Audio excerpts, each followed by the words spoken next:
magic of the Sunstone. You're tuned into the Jewel Riders Archive.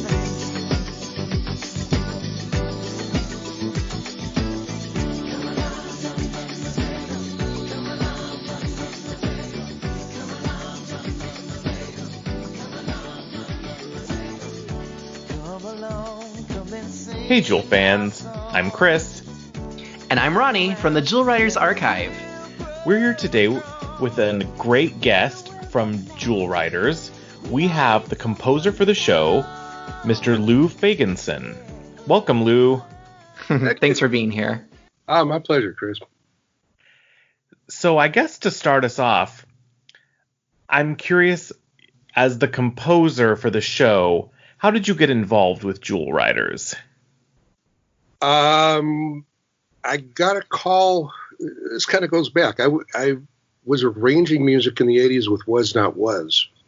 And Don Was's manager was a guy named Ken Kushnick, who was a childhood friend of Robert Mandel. And I got a call from Ken one day, just kind of introducing himself to me. And I said, well, what can I do for you? And he says, no, it's what I could do for you. So I went in to meet him. And he told me about the project, and I got very excited. I went home. I actually wrote some music, and a few days later met with Robert, and I wanted to play him the music. And Ken's like, no, don't play him the music. He'll think you write too fast. So Robert pitched me the project, and I thought it sounded great. It was actually based on the Dragons of Pern series by Anne McCaffrey? Anne McCaffrey? McCaffrey, yeah. Yeah. So were you brought in, just a quick sidebar then, when this was still being developed as Dragon Riders of Pern? I was brought in when it was still the Anne McCaffrey books. Okay. Yeah, the Pern books. Okay.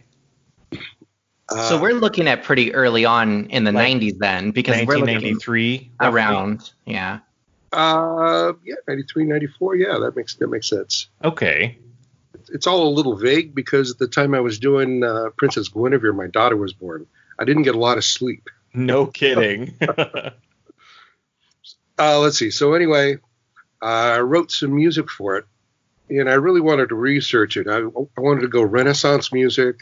If you listen to it, there's lots of recorders, lots of harps, and music theory-wise is very modal.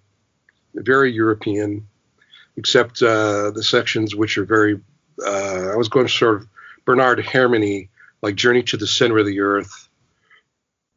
So like classic adventure movie theme. Yeah, Mysterious Island, the things I loved as a kid. Mm-hmm. Now, both of those are Ray Harryhausen films, aren't they? Oh, absolutely. Yeah, he's a great wizard, isn't he? Great stuff. Yeah, talk about wizards. So you were inspired by those types of scorings. Yeah.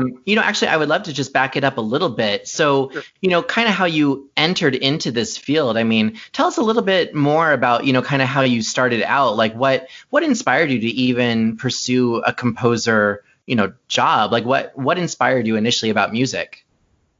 Just my love of music. I started playing guitar around 5 or 6 years old. I have older siblings who were into the Beatles. And the Beatles albums were just coming out. I'm a child of the late 60s and 70s. And I taught myself how to play guitar. I would follow my sister to her music lesson and sit outside and listen. And then when she got home, I was probably in first grade. I would look at the book and I'd figure out the lesson and I'd hide her guitar again. One time I went along to the lesson and she got sick. And I said, well, I'll take the lesson. They just kind of looked at me. So I went in and I took the lesson. My folks bought me a guitar after that. Because you blew them away that you already kind of knew most of the skills. It was just a couple chords, but the fact that I was so self-motivated, and there's also the factor of, sneaking into your sister's room, jimmying open the guitar case, secretly learning to play it. That kind of thrill factor, I guess. So now are the Beatles still some of your favorite bands, or like in your career, who has inspired you the most, do you think? Oh, musically, the Beatles. But eventually I realized I wanted to become George Martin and write all the cool orchestral parts and do the arranging. Mm-hmm. Didn't want to be Paul or George. I wouldn't complain, but I wanted to do the interesting arrangements. Well, I love it because I think that for me personally, especially as a child, some of the scoring in the films that I loved, most of them were animated films. Those were the pieces that I loved because I felt like everyone was so focused on the actual songs from the films. I was like, no, like, did you actually hear the score? Did you hear how they did this? Or did you hear how emotional it was? I mean, it really carried the entire story. Yeah, it creates the mood. One of my favorite scores, a lot of people laugh at this, but it's Ghost and Mr. Chicken. That's a fun movie. Yeah, but it's Vic Mizzy, who did the Addams Family TV show. And it's just so goofy. And with the weird electric guitar, like they use it in Green Acres. I mean, it's so bizarre, but it works. You're naming so many classic television shows. I'm like, oh my gosh, I love all of those. Like, and you're right. I mean, it's the music that really carries the story, and it sets each of the series apart from each other because it's unique. The different music and the stylings. Well, you listen to, I still study these shows. There's Lost in Space. Mm-hmm. It's on MeTV sometimes, like after, MeTV. And I record it because most of the music is done by John Williams. Mm-hmm. I did not know that. He had to knock these out in a week. It's like, well, you have anybody can make an orchestra sound great. I mean, it's not that difficult. But when you have, 8 to 12 people and you have a lot of space to fill and you have to make it work, that's a challenge. So things like that, all the scores to the Twilight Zone, the original Twilight Zone, I was raised on this, just brilliant work. And I want to do that. I've always wanted to do that. It sounds like you're really inspired, especially by the science fiction genre. I am. Is that one of the reasons why when you were presented with a fantasy, cartoon like Jewel Riders that you were eager to do it? Oh, yeah. I wanted to take those elements and not do any of, the current cliches with rock band playing. It just doesn't make sense to me. Mm-hmm. I see a lot of shows on TV that it's like, well, I wish I could have done that show. I would have tried to bring the Disney magic, the orchestral magic to it. But yeah, other shows, oh gosh. Okay, my mind is going blank here. There's just too many of them, all those classic science fiction shows. So I have a quick question. Yeah. Sure. So I know you mentioned you started with this property when it was still going to be a Dragon Riders of Pern adaptation. Yeah. Were you more excited about doing something for Dragon Riders of Pern, or were you disappointed or glad when it kind of morphed into Jewel Riders? I was very glad. Okay, that's interesting. Robert Mandel is a genius. He is an absolute genius. And I knew that if he was free from the restrictions of the book, that he could turn it into something. I think, as I recall it different than Alan Bobot does. I recall that Robert was at Toy Fair, and Anne McCaffrey had a problem with the plush. And I thought that was kind of odd. They're trying to sell the dolls and whatnot. So Robert I don't know if he just came up with it or really had it in the back of his head. Princess Gwenevere, was sort of a just in case, but he sold Gwenevere. And I was thrilled. I was thrilled. And here's this guy who just hired me to do, 13 half-hour episodes. Before that, I had just done a bunch of industrial films, and I was a school teacher. So there you go. Oh, very cool. A music teacher? Yeah, I talk. Okay. It's always best to be a professor in something that you know about. So let's back it up a little bit. When you were talking about, this toy fair and everything, so let me just get the timeline right. Your friend Ken, I believe, introduces you to Robert, and then you kind of are given the job. So from there, aside from just being pitched at to say, hey, this is the Dragon Riders of Pern, we're going to do an animated series based on it. What kind of fill us in the gaps in there? Because it sounds like you have a lot of great behind the scenes stories, and I want to hear all of them. So I guess maybe chronologically in your head of, kind of what you remember, essentially. I remember writing 5 or 6 minutes of music to really get the job. And it was kind of, if I could find it, I'll send it send you guys a copy. Oh my Well, that gosh, would be I'd love to fantastic. hear that. Yeah. It had the fantasy elements, had the harp, melodic parts, had sort of the ethnic. I think they used some of it too in the show because I wanted to use a lot of ethnic and world music, a lot of drums. I wanted it to be very organic and earthy, and I used bagpipes and just things that would to me not just Renaissance music, not just English music or Irish music, but kind of this fusion of the two, and use the latest technology at the time, which I did everything on an Atari ST computer and a couple synthesizers. That was the technology, when I wasn't playing Pong or some of those games. But I wrote a piece and they loved it. And soon after that, I started getting storyboards. And they were, roughly timed storyboards. So I think I did like a few episodes to the storyboards just to flesh out this character is going to have this motif or this tone color. Here's how we're going to tie things together. My favorite thing in a show is to look at an episode and try and decipher what's really needed. There was no direction for me. There were no directors. They were all on the East Coast. They would send me a VHS tape once a week with time code on one channel on the audio, and the other channel had the voiceovers, and that's all I had. And I just had to send them back something. Oh my gosh. Yeah. So it was Talk about free reign. Yeah. Well, it was a real trial by fire, but here I was a newlywed. I had a house, had a family to support, and that's a lot of motivation. Definitely. Right? Nothing like starvation to motivate you.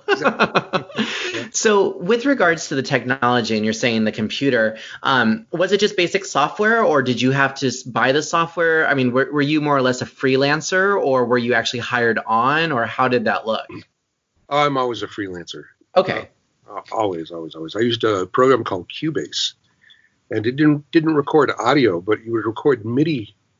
It's like an electronic piano roll. And I recorded MIDIs are like a lot of what they used in the old video games music too. Yeah. And I used a Tascam DA88, which was an 8-track digital machine. So I would have all the music going live to 2 tracks, and the next scene would be another 2 tracks, and I would just bounce between the two. And on a Friday afternoon or Saturday afternoon, I'd have to send the tape off so they could get it Monday or Tuesday and do the editing. And in the meantime, they would send me another tape. So were you recording on cassette tapes or on 8 tracks, you said? Digital audio tapes. Okay, digital audio tapes. Okay, yeah. DAT, right? DATs were the final mix, yeah. Okay.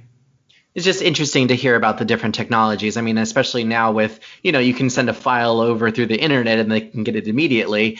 I think especially with them all being in the East Coast. And we've had a previous conversation with one of the actresses on the show, and she was talking about how they would go into the studio in New York and they would all record it together. And then, obviously then that source audio would be sent over to you. Do you felt like you missed something by not being in the actual studio to kind of be inspired, or did you not really feel like that, made a difference one way or the other? I like being in the studio. This was my first show, so maybe it was best I wasn't there, because I'll tend to have opinions, and maybe it's best not to voice those opinions. I do miss, I'm one of the last guys. It's me and the sound effects guy, and then the mixer, and that's it. I miss the camaraderie. When I was doing Johnny Bravo, I'd go to Hanna-Barbera once a week and go over the story with the creators and the director, and hang out with the writers. I've always loved hanging with the writers, because when people write, they usually have music going. So they knew a lot about music. So they were a lot of fun people to hang with. That's a great point. Did you ever get any feedback from, whether it was the writers or the artists or whoever, like, hey, we're envisioning that in this particular scene, like this music is happening, or this is the way that it carries? Or was it kind of just they let you to kind of do it whatever you wanted? I think they trusted my instincts. There were definitely times probably in every episode where there'd be a minute or two where they would swap something out that I'd previously written, maybe because they had that in mind when they were doing that scene. But not on that show. We were all pretty much in sync. That's it's not great. like anybody had any weird ideas. It's like we're all kind of going the same direction and creating this together. Creating the characters, and I didn't create the characters, but the music and the motifs and. Well, that's essentially character building. Each of the different motifs, as you said, is associated with a particular character. Yeah, if there were any problems, I'm sure they would tell me. But Robert Mandel was very gracious with every aspect of the show. And we've heard a lot about Robert's, just his genuine personality and the fact that he was inspiring to other people and he continues to do so. Is this the first time that you had worked with him? Was it only through your friend's connection that you kind of met him, or had you known kind of him before this? I didn't know him. Okay. I'd never heard of him. On the way to my manager's office to meet him, I actually saw him parking his car, and he couldn't find any quarters, so I gave him some quarters and joked with him, and we ended up walking into the same office. And you didn't even know who he was? No, so we introduced ourselves. And how fantastic. Yeah. And we still keep in touch. I'm not sure what's going on with the new show. Mm-hmm. Avalon Web of Magic. Yeah. Yeah. That one, it's unfortunately been in through some developmental fun. It's been kind of back and forth. And we were just on another of our podcasts, we were discussing, actually, she's the composer for that series. We were talking with Deb, and she was talking with Robert as well. And they're kind of trying to get it off the ground. So we definitely hope to see something more from there. She's a composer of which series? The Avalon Web of Magic. So the book series includes a CD and some other music that went with it. So she is the composer, essentially. She's also the lyricist for the book series. And yeah, for she the was music. like a songwriter. Yeah, she's a songwriter because I did write music for that book. I wrote the. And did you write the Avalon Orchestral Suite? Yes. Oh, okay. It all comes together. Yeah, I think she's a songwriter. Yes, she's a songwriter. I'm sorry. I thought that she had also composed some of the stuff. Maybe. Okay. I haven't actually heard it. I just remember walking into a studio, and a girl comes up to me and goes, "Hi, I'm Mandy." I'm like, "Hi, I'm Lou." I didn't know who she was. She was Mandy Moore. Yeah. That's when they were recording the audiobook. Yeah. How fun. I don't know Robert wants. I know he wants to hire me to do the show, but I know there's probably Canadian financing. And we'll see what we can do. My wife's Canadian. Mm-hmm. Maybe. Oh. Maybe she can start a company and hire me. I don't know. I don't know where that's at. That would be amazing if you can work on the new Avalon show. I would love it. I just desperately hope that gets off the ground. One way or another, I agree. It's such a nice project. I know Robert Mandel's been working on this for a number of years now. Yeah. Regarding the Jewel Riders music, as a child, and I don't know if it was necessarily just motifs or what it was, but I think that I was just so used to. I don't want to necessarily say that it was like, what's the word I want? Where it's just basically like music, like, okay, like this is the stock music that we're using. Like, to clarify, you were basically scoring each individual episode, but did you also use, I guess, essentially like a Jewel Rider stock music library, like where you had a certain song and like they would kind of consistently use that throughout a couple of the different episodes? I would come up with different motifs each episode, and I think use it for certain characters in different ways. But that's about it. I would start at the beginning and work my way to the end. I wanted to do something different than was going on.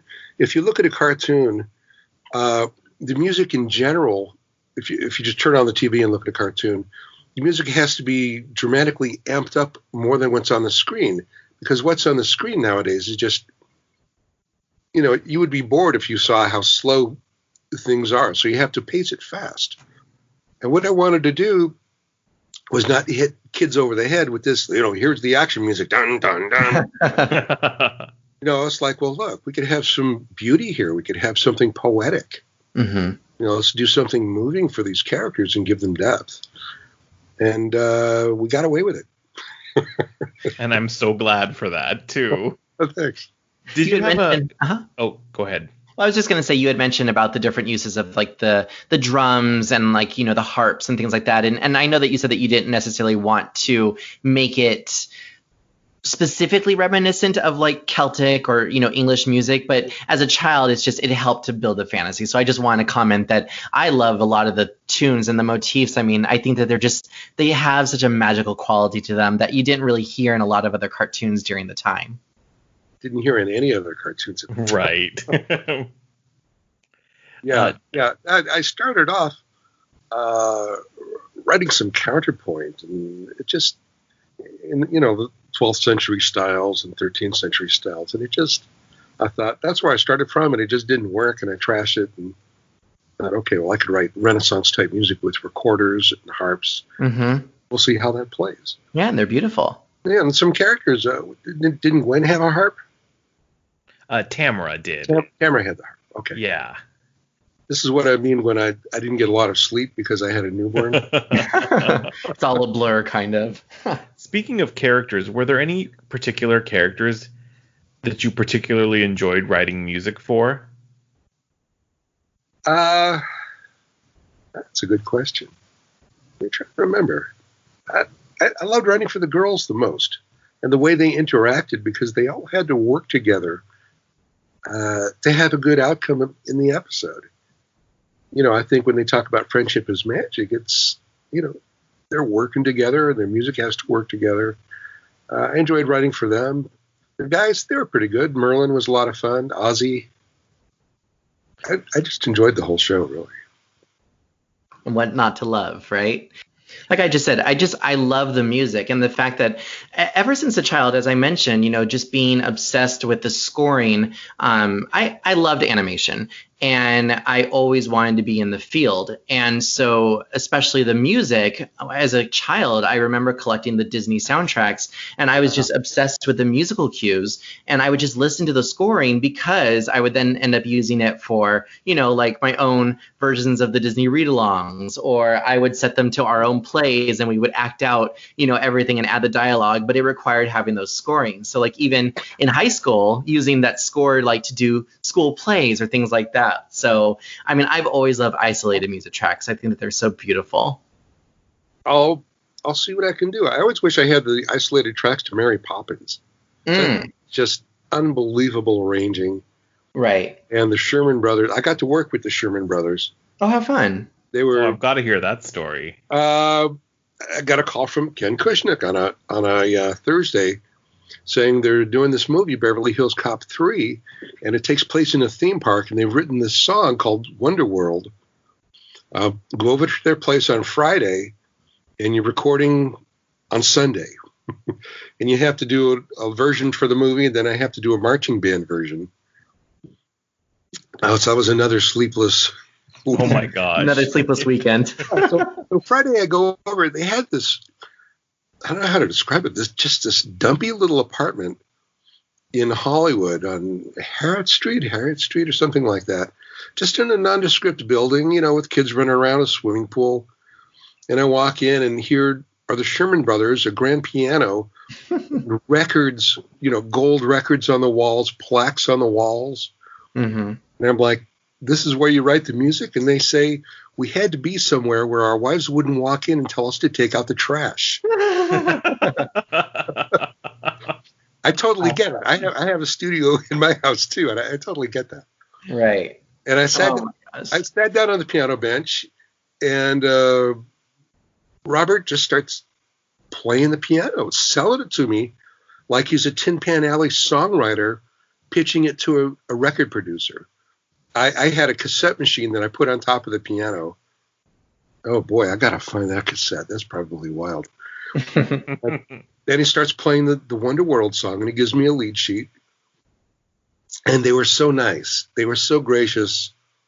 And I couldn't believe I'm meeting my idols. They say you don't want to meet your idols, but this is an exception. They were just so great. I was so excited, I forgot my cassette machine there. My wife had to drive back to the apartment to pick it up because I was so embarrassed. I got back home to Glendale. Oh, honey, you won't believe it. They were the nicest guys. And I went home and I, fired up the gear and I arranged music and I recorded music. And I did the marching band version. And on a Sunday, we were in a studio in Santa Monica.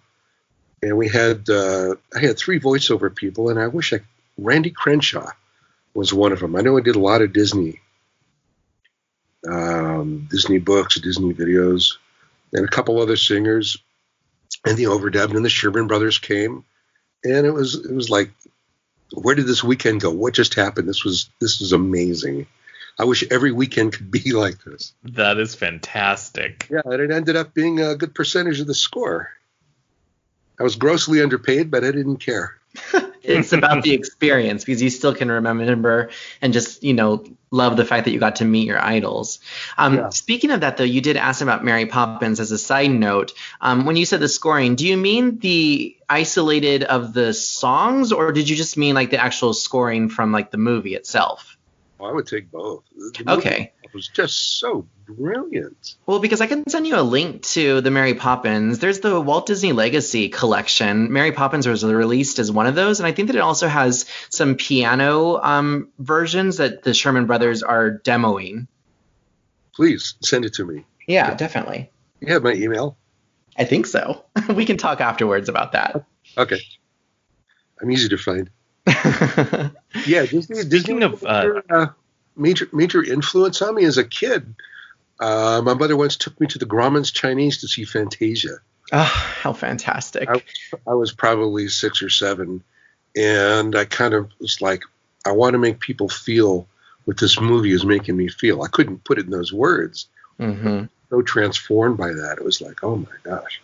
Were you a teenager or were you a younger child at that point? Young. Probably in 3rd grade. Okay. Yeah. I mean, for me, Disney has definitely been an influence from a very early standpoint. I think that especially, being here in the heart of Hollywood also, to be able to go to some of those historic places, like how you said, sometimes you get to go to like these theaters, or sometimes you're just able to meet the actual people who, created these things that you loved as a child. And I think that being a part of this community is just so, I think it's one of those main driving forces of, behind being interested in this particular industry. I agree. I've never worked for Disney. I've wanted to my entire career. And I've worked for Warner Brothers and Paramount and, MGM, and I just can't break the code. I don't know how to get in there. Well, it's definitely an experience. I'll say that. Okay, so now I wanted to quickly ask about. I saw on your website that you've done music for Universal Studios, the theme park. Oh yeah, and I wanted to know what that is about. Let me back up to the 90s when I was doing industrial films. There was a company, Kevin Biles Design, that I got a call to come and give them my reel. Then I went in and I dropped off a cassette with a fellow named Craig Hanna and a designer named Andrea Favilli. They met me for 5 minutes and I left, and they started running through the parking lot. No, come back. We love your music. I sent them some stuff that I had written for Gwenevere, actually. Eventually, Andrea ended up designing half of Toontown with Jolene Cicero. Great artist on Hollywood Way, or he designed the statue. He does a lot of sculpture. The statue of the old time photographer. I'm not sure. Right next to Warner Brothers Studio. And Craig went on to be a bigwig at Universal Studios. And so Craig is kind of nice. Other people I worked with started getting better work, so I got better work. I did the studio tour, the Tram Tour 2000. I did the Tram Tour for about 8 years, different revisions of it. One with Whoopi Goldberg, And that was a lot of fun. And in the last version of it, something I found fun, well, I'll get to this later. Anyway, so I did that. I did the Monster Makeup Show. I did a bunch of shows for Universal Studios, and I started writing for Universal Orlando. With Craig, I did Fountains at Caesar's Palace. Did the music for that. I did music for Ferrari World in Abu Dhabi. Then he, formed his own company. He broke away, and I still write for them. I just did a couple hours of music for Warner Brother World. Where's it at? In Abu Dhabi. Mm-hmm. I had my own land, which was really great. Oh, that's awesome. Instead of Fantasyland, I had Bedrock. So all the music for Bedrock, and it was a Flintstones ride. I wrote music for a Scooby-Doo dark ride, Tom and Jerry roller coaster, a live Bugs Bunny. Wait, where is all this? Warner Brother World in Abu Dhabi. Abu Dhabi. Okay, Chris, pack your bags. We're leaving. I know. That sounds amazing. I haven't seen it yet. Oh my gosh, I would love to do that because I'm a fan of dark rides and especially like classic Hanna-Barbera. So when you're saying like Bedrock and Scooby-Doo, I'm like, I need to go. Like, this sounds fantastic. Oh yeah, for the Flintstones, I had an 18-piece big band in a studio. Wow. Oh my gosh, that's awesome. Good. And they leased the Flintstones theme. Mm-hmm. Well, I had to listen to it by ear and transcribe it and arrange it in my own way. But I got to do the Flintstones. If you go to my website, there's a whole section of music I wrote for that park. Some of my favorite is stuff I wrote for queue lines while you're waiting to get on the ride. Mm-hmm. Oh, that's awesome. Well, queue music is fun. I mean, I'll admit I do listen to some of that on YouTube. I mean, I'm a pretty big theme park junkie, so I enjoy all of that. That makes a lot of sense. Yeah. Right. It's a haunted house. Mm-hmm. So a lot of haunted house themes and yeah. Sounds fantastic. I want to go. You sold me. I'm going to buy my ticket. I want to go. They told me we'll all go together. Yeah. He said if you want to go, stick your head in a waffle iron for 10 minutes and there you go. Sounds fun. Yeah, it's an indoor park, so. So now my question was actually backing up to Jewel Riders. Okay. And actually, before we go there, you said you were starting to tell a story where you were like, oh, my favorite thing about Universal, and then I think that you cut yourself off. I don't know. Did you want to finish sharing that? Okay. 2004, the 5th season of Johnny Bravo. No. It was Johnny Bravo Goes to Bollywood. Hollywood. It was also a Bollywood. But this one was Johnny Bravo Goes to Hollywood. And he goes to Universal's studio, and he goes on the tram tour. And, of course, there's the shark. And in the cartoon, it turns out to be Jabberjaw. Mm-hmm. But because I wrote the music for the tram, I got to write music for the cartoon, imitating the music for the tram. So I got to imitate myself. You get to parody your own self. That's fantastic. That was a career highlight for me, all 20 seconds of it. Wonderful. So regarding the sound mixing for Jewel Riders, with regards to like the Foley artists and things like that, after the initial vocal tracks have been recorded and then you recorded the orchestration pieces, did it then get sent out to be, add the sound effects, or was that done kind of in sync to your stuff, or did you ever work with those people? I never worked with them. I never knew where they were going to be. I think I wanted to hear the music and see where they would put it in, just out of respect. Mm-hmm. A lot of movies where there's so much great music and you can't hear it because the sound effects are just obliterating it. Right. But no, I never talked to anybody. Okay. I was just wondering if that was, I guess we go back to the stock library, if it was just all stock, stock sound effects, or if they actually had done some original Foley for it or anything like that. I have no idea. Okay. I guess it's another question we'll find out sooner or later. Someday. There's one sound effect that I could be specific about, but it's at Hanna-Barbera. The sound of Fred in the bowling alley on his tiptoes going do-do-do-do-do-do-do-do-do. Mm-hmm. It sounds like a xylophone. And it's actually the sound of Joe Barbera's couch. There was a spring or something that hit a piece of wood. Uh-huh. and they recorded that, and that's the sound of Fred going down the bowling alley about to throw the ball. Now that's crazy. That's a fun story. Never knew. I just had to throw that in there.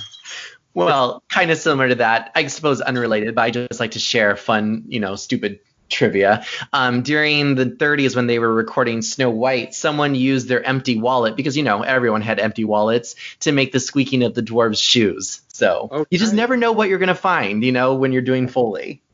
Wow. I know, right? Ask away. Questions.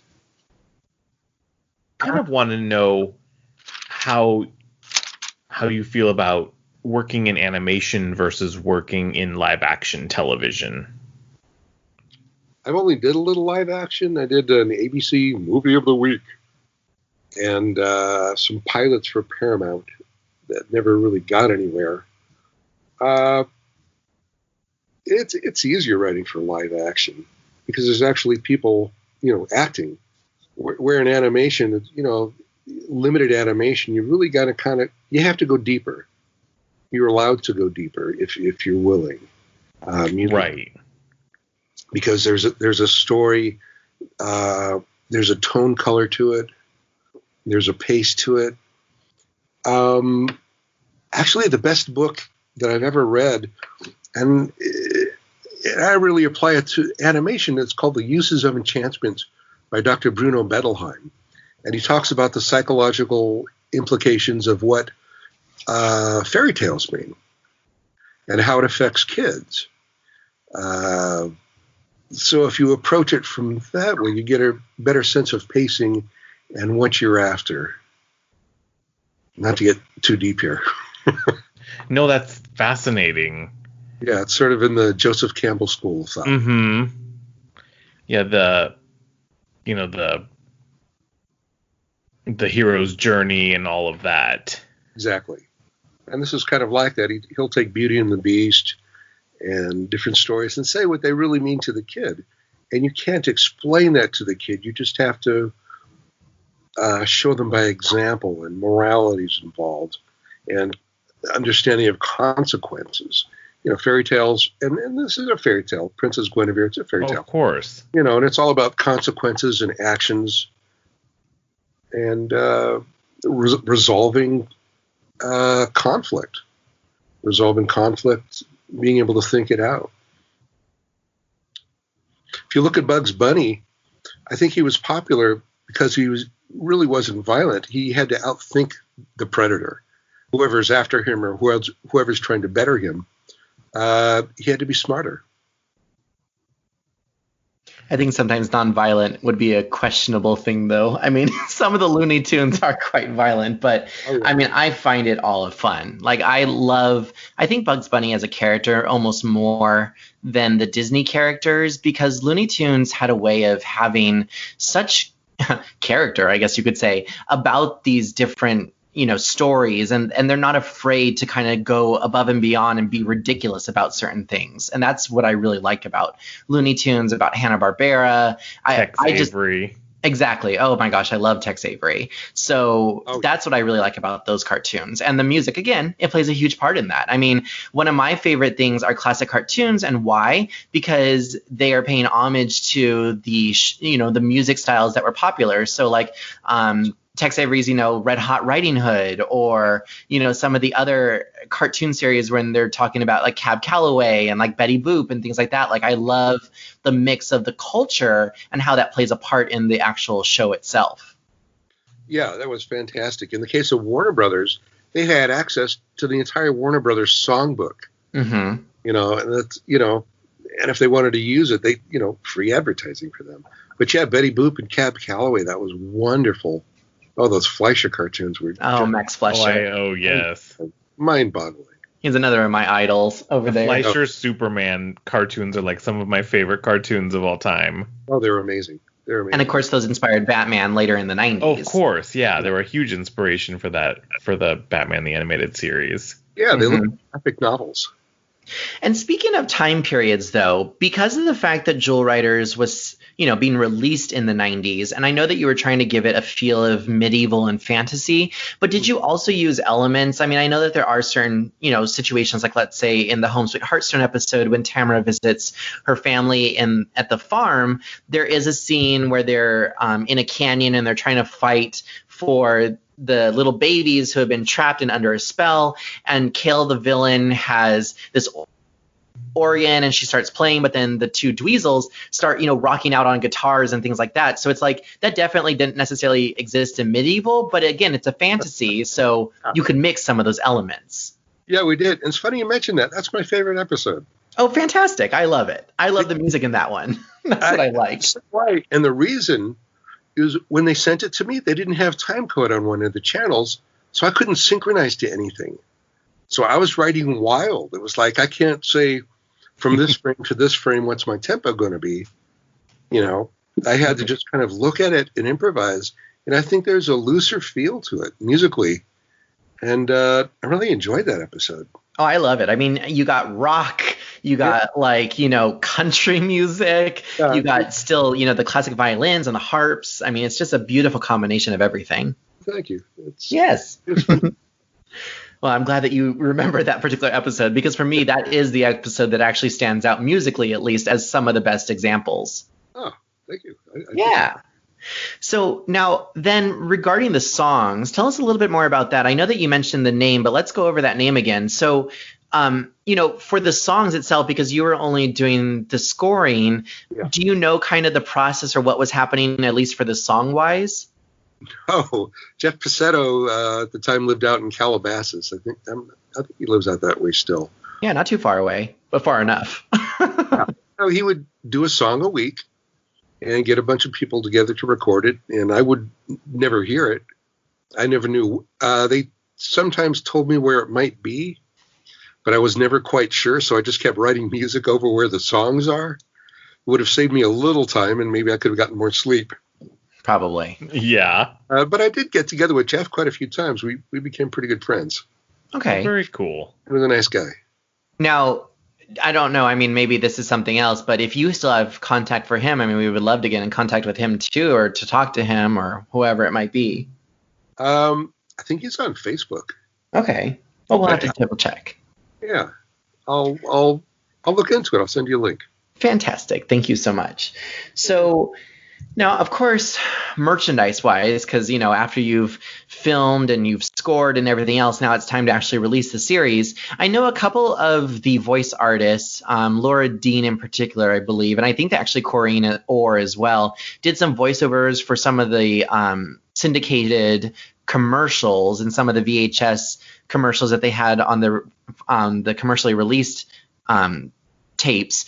Did you do also any of the promotional scoring, or did they just kind of use your music, or did you specifically create for those? Do you remember?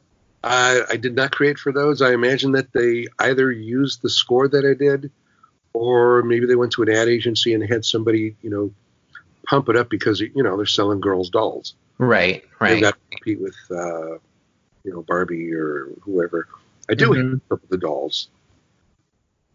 And then from there, another merchandise question. Did they ever discuss releasing a soundtrack? Did they ever talk to you about that, or did they anything like that?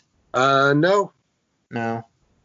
But okay. I mean, good to know. The thing is that they released a British cassette tape that had the songs, not the score on it, and then they released a French soundtrack. They didn't have the score again. It was just the song. So again, I guess children aren't necessarily always interested in that part of it. So that's why I'm saying I was always the one that was interested, but I guess they kind of saw, well, we'll release the songs or whatever. So I would have loved it if they had released the whole thing though. Hey, this is the music to Jewel Riders or something, you know?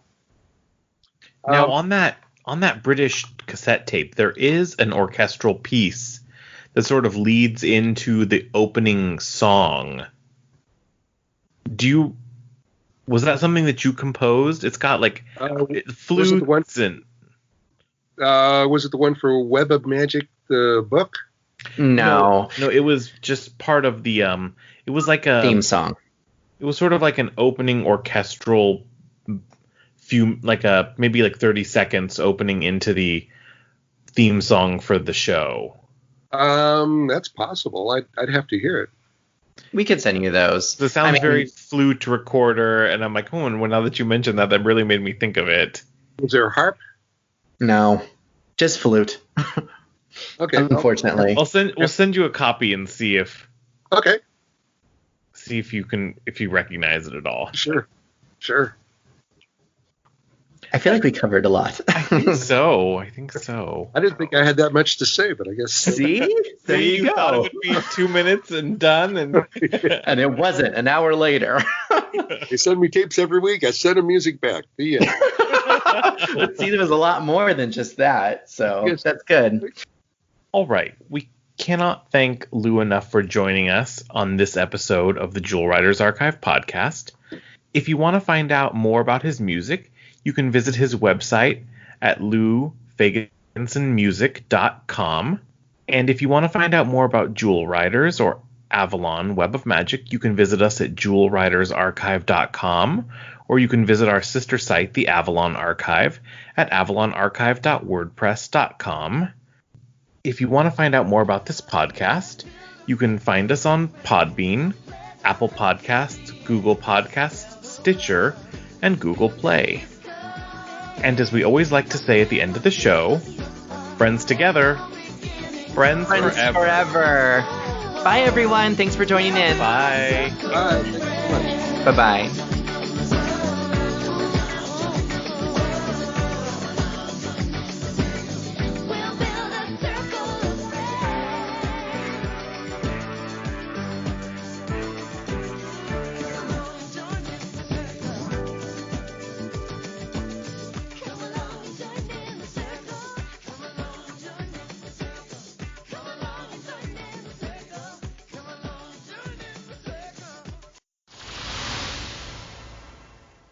Welcome to station KALE, where we play all the hits all the time.